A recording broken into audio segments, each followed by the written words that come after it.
Today we're going to be doing some fine work on the 2010 Nissan Altima. To get started, we're going to remove the lug nuts in a star pattern. As you can see, the green arrows will tell you which lug nut to take off next. Feel free to pause the video at any time. We need to remove the lug nuts to get in the wheel well. Next, we will jack up the car until the tire is lifted off the ground. Okay guys, so once you have the car jacked up off the ground, you want to provide safety because you never know. You can also use the tire you take off as a jack stand. However, we will not need to use the tire today because we came prepared and have jack stands. Alright guys, so now that we removed the wheel, you want to go ahead and place the lug nuts on the rotor just so you won't lose the lug nuts. That's what I like to do. It's up to you. But here's the caliper. This is what you're going to need to take off to get to your brake pads. Now here's a photo to show you guys which bolts you need to remove. The ones in the red circle are the bolts you need to remove, and that will allow you to move the caliper to gain access to the brake pads. So we're breaking the top bolt loose, and once you break the top bolt loose, you want to go ahead and move to the bottom one. And once you have both bolts off, the caliper should slide right off and you will see the brake pads. And I'll show you guys that in just a minute.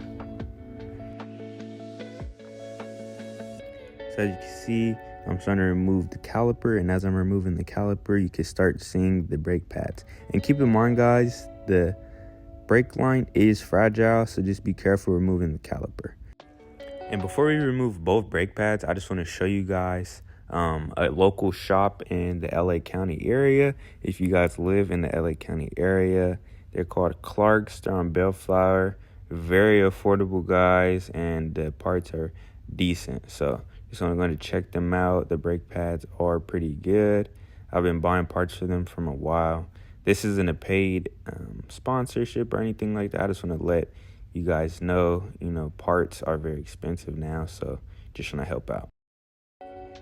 All right, so now back to the brake pads. As you can see, I just took this brake pad off, and just from a glimpse, you could see this brake pad is old and worn down, especially compared to the new one. You can see the new one is way thicker than the old one, and not only that, but it's way cleaner too.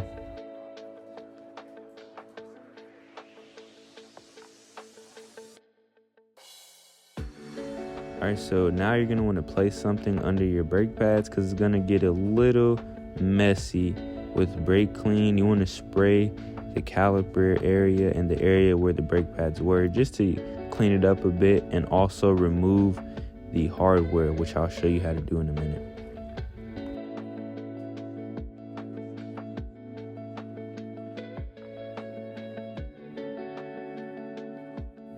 Alright guys, so this is the brake hardware. The brake hardware goes onto the caliper so that the brake pads can slide to compress the rotor, or it could widen and release from the rotor. So as you see, I'm taking off this piece. This piece is horrible because of all the dirt and debris. Look at the new one, way more shiny, way more clean.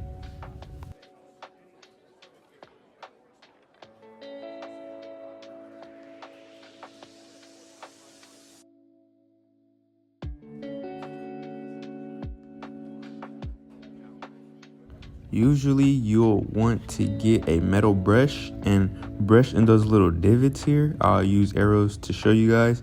Usually brush in those divots where the brake hardware goes so that it goes in more smoothly, right? So what I just do, since I don't have my metal brush with me, I just use brake clean and try to rub out any debris I could get with the cloth. Usually you'll get a metal brush, scrub there, and just to make things go way smoother.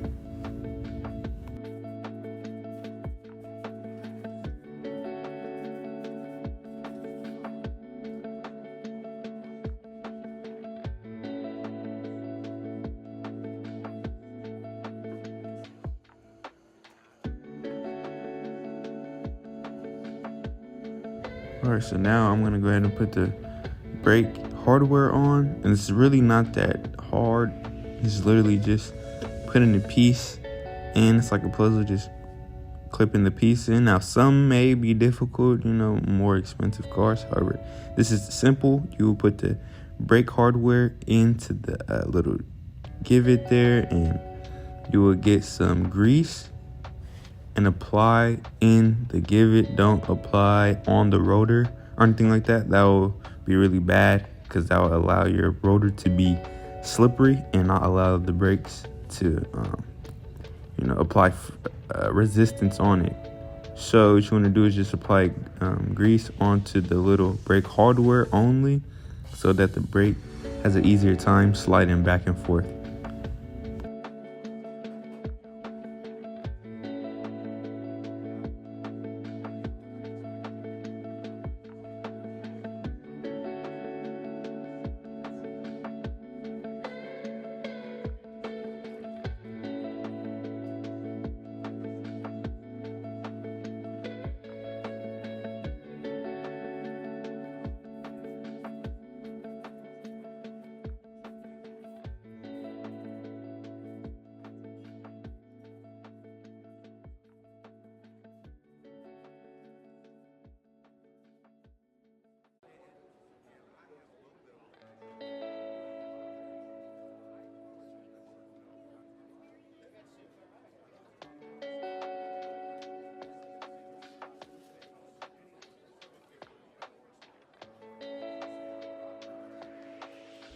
And when you guys are applying the grease on brake hardware, you should really use gloves or at least a clean hand. However, I truly was unprepared because my parents, I had gone to their house on a completely different matter. However, they had brake pads and needed a brake job done, so I just did it then and there. So don't mind me, but yeah, please use gloves or at least a clean hand to apply the grease on the brake hardware.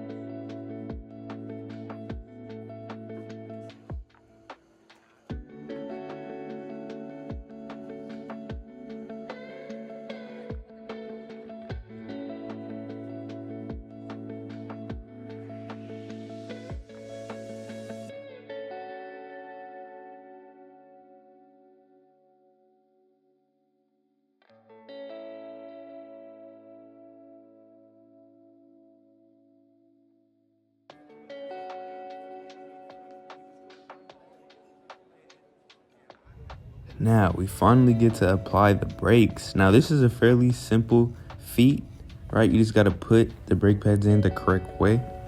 However, it could be confusing sometimes, but with a few tries you should be able to get it. I'll say the only hard part about putting the brakes in sometimes is the brake hardware.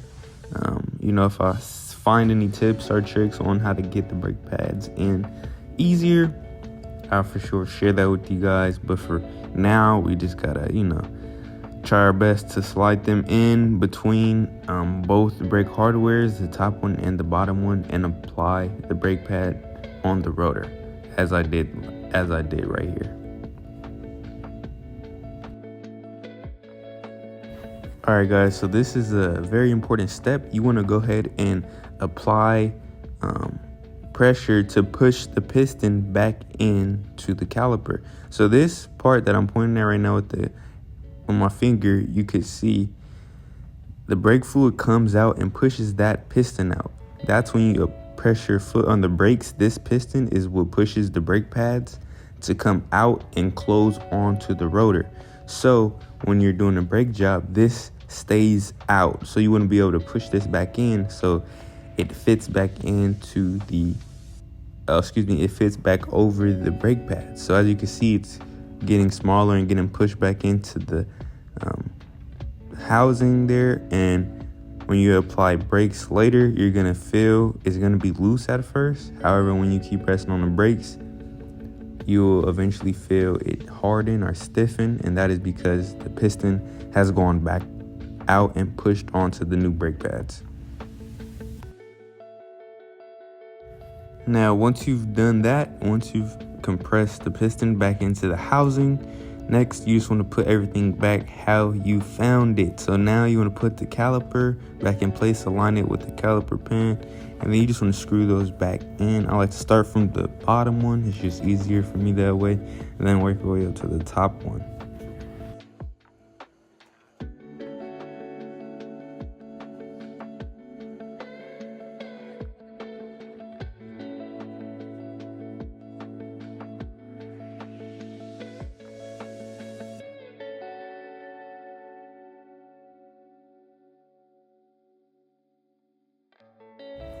And once you tighten those up, now it's the easy part. Just bring the wheel back over and just put the wheel back on and tighten it in a star pattern, and then you're pretty much done.